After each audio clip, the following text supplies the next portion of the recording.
Là, malheureusement, ils étaient pas branchés cette nuit. Ils ont pas vu cette nuit qu'est-ce qui s'est passé. Et en fait, ce qui s'est passé, c'est ce qui se passe toujours quand Messi joue un match de football. Regardez ce qui s'est passé cette nuit encore une fois. Et c'est pas la seule action. On est en plein match. Messi reçoit le ballon vers le milieu de terrain, un peu avant le milieu de terrain. Il fait croire au défenseur qu'il va partir vers la gauche. Bah! Crochet droit. Il élimine le défenseur avec facilité. Il se retrouve devant ce défenseur-là maintenant. Juste après être parti à droite, il repart à gauche en une fraction de seconde. Et là, il se retrouve juste derrière la surface. Son positionnement préféré. 99% du temps, ça fait but. Et là, comme d'habitude, le gardien, il plonge. Il peut pas aller la chercher.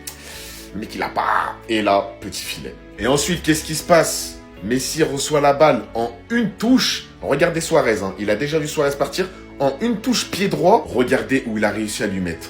Frappe de Suarez, but de Suarez. En fait, moi, j'ai tout simplement la sensation que Messi est pas fini, il est pas finito. Que Messi prend du plaisir, il continue à aimer le football, il continue à jouer au football. Et troisièmement, j'ai la sensation que la Coupe du Monde, il veut encore la gagner. Voilà, là, c'est pratiquement officiel, on va voir Messi en Coupe du Monde. Elle est dans 1 an, le mec il est affûté comme jamais, il met des coups francs, il met des passes, il met des buts, mon frère, t'as jamais vu ça? Et il y en a, ils pensent qu'il va pas jouer la Coupe du Monde. Là, il est en train de se préparer, comme il se prépare en 2022 avec le PSG, le début de saison masterclass. Préparez-vous. Comment tu peux dormir lorsque Messi est en train de faire ça? Regarde, Messi, 40 ans. 40 ans, comment tu peux dormir lorsque Messi fait ça? Regarde bien, regarde, hein, regarde. Regardez la passe. Oh my God. Il est d'une autre planète. Regarde la passe décisive. Oh my God, Messi. Oh, Messi, tu es fort. Messi, tu es fort, tonton. Tu es fort, tu es l'homme. Il est blessé, il vient, il rentre à la mi-temps, en une mi-temps, un but, une passe D. Ça veut dire, quand Yamal fait quelque chose, Messi fait. Quand Messi fait, Yamal fait. Yamal a fait un but, une passe D aujourd'hui. Messi, un but, une passe D. Vous avez quel problème? Ah, c'est pas possible. Il est trop fort. Messi est trop fort. Pendant ce temps, il y en a qui préfèrent les pénaltys face à Al-Shabaab au désert. Vous voulez faire les comparaisons? Il y en a qui... Faut pas énerver l'homme. Faut pas nous énerver. Messi, frère. Messi. Tu es fort, tonton. Allez dormir. Il a encore frappé. Léo. Alors la passe D. Oh là. Oh, regardez. La passe.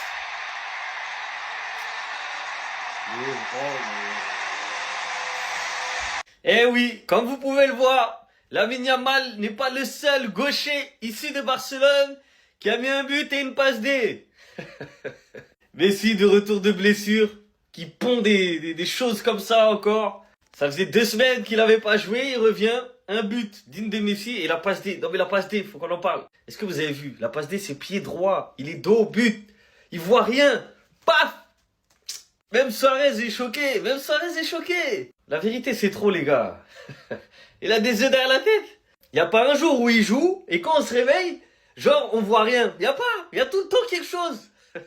Quand il joue pas, on tombe jamais sur l'Inter de Miami.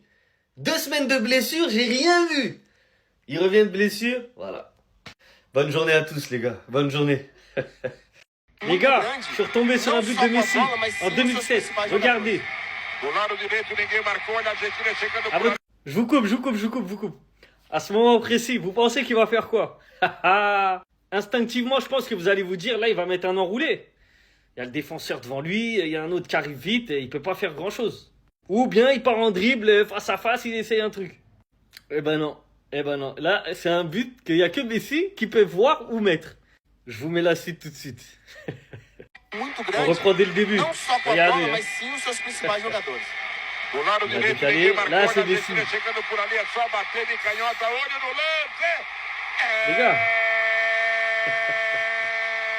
Les gars. Jérôme, Tevez, ils sont choqués. Même eux, là, sur le banc. Regardez l'angle. Comment ici tu peux dire, je vais mettre un lobe? Le gardien, il est dans sa surface. Toi, t'es sur le côté. La vérité, c'est trop fort. Messi sous numéro 18 avec l'Argentine. C'est une dinguerie. Ça méritait pas rouge à ce qui paraît. Voici la tête de Yohan Garcia à la fin du match. Oui, mais il le touche pas. Aujourd'hui, on va quand même parler des joueurs qui ont fait un bon match dans l'ombre. Et je pense qu'on peut commencer avec Monsieur Garcia. Johan de son prénom. Premier match officiel, clean sheet. Pas forcément énormément sollicité, mais il a fait des arrêts sur toutes les frappes qu'il a subies. Et surtout, la gestion du piège du hors-jeu. Et il n'est pas scotché à sa ligne. Il s'est déjà adapté au système de Flick. Et honnêtement, j'ai très hâte de le voir cette saison dans les gros matchs où il va être sollicité. Sollicité, c'était ça le mot. On va rester chez les Garcia. Eric Garcia, le seul homme sur Terre qui peut se vanter de m'avoir fait retourner ma veste pour de vrai. Insultait. Je le critiquais, je le traitais, je voulais plus le voir dans mon club, c'était le joueur que je détestais le plus au monde. Et aujourd'hui, il remplace Jules Koundé. D'ailleurs, c'était totalement une décision d'Hansi Flick qui a déclaré Eric plutôt que Koundé. Eric a été excellent en pré-saison, il méritait de jouer, on a de la qualité à toutes les positions. Et au-delà d'avoir été pas très sollicité défensivement, il apporte énormément offensivement. Très bonne qualité de centre, très bon jeu au pied. Peut-être que cette saison, Jules Koundé ne va pas disputer autant de minutes que la saison passée.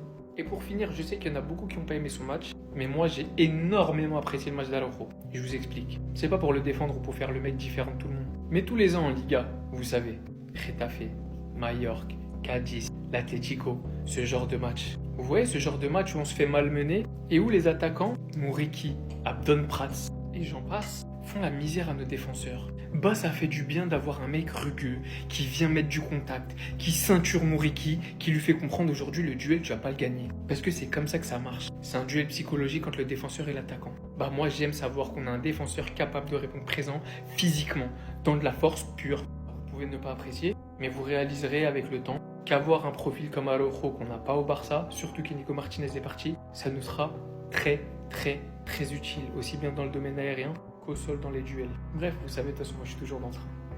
Les gars, regardez.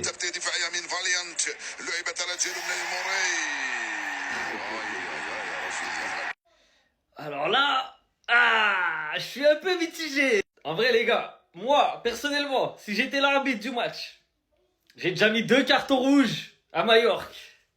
Il y a 2-0 pour le Barça. Et Rafinha, il me sort un tacle comme ça.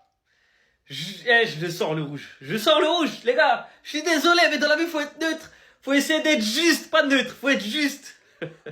Et en tant qu'arbitre, tu dois gérer ton match. T'es à Mallorca. Tu mets 2 rouges à Mallorca. Mérité. Il y a 2-0 pour l'équipe extérieure. Et t'es un mec de l'équipe extérieure qui te lâche un tacle comme ça, 6 ans là.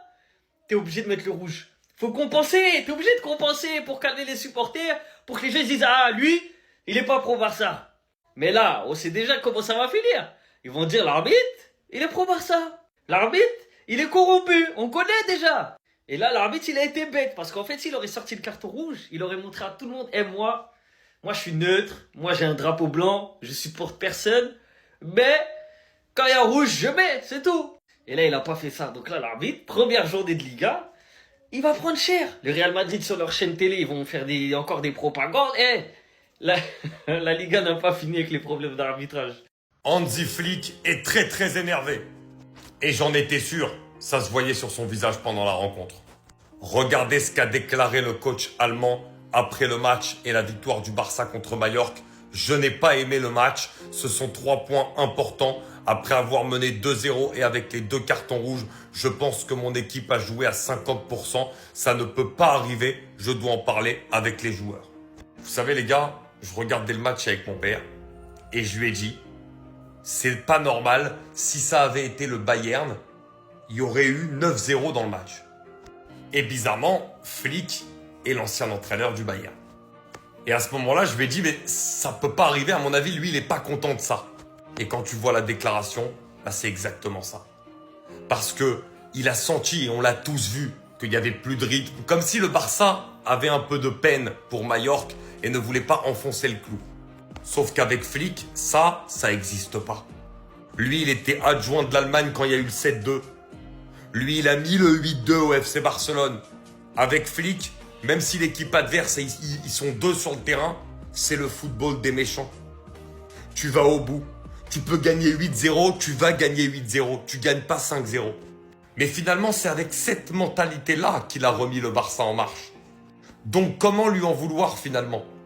Et à mon avis, malgré la victoire, les joueurs vont quand même passer un sale quart d'heure. Et j'ai envie de dire, tant mieux. Parce qu'avec Flick, il faut tout exploiter. il faut jouer le football des méchants.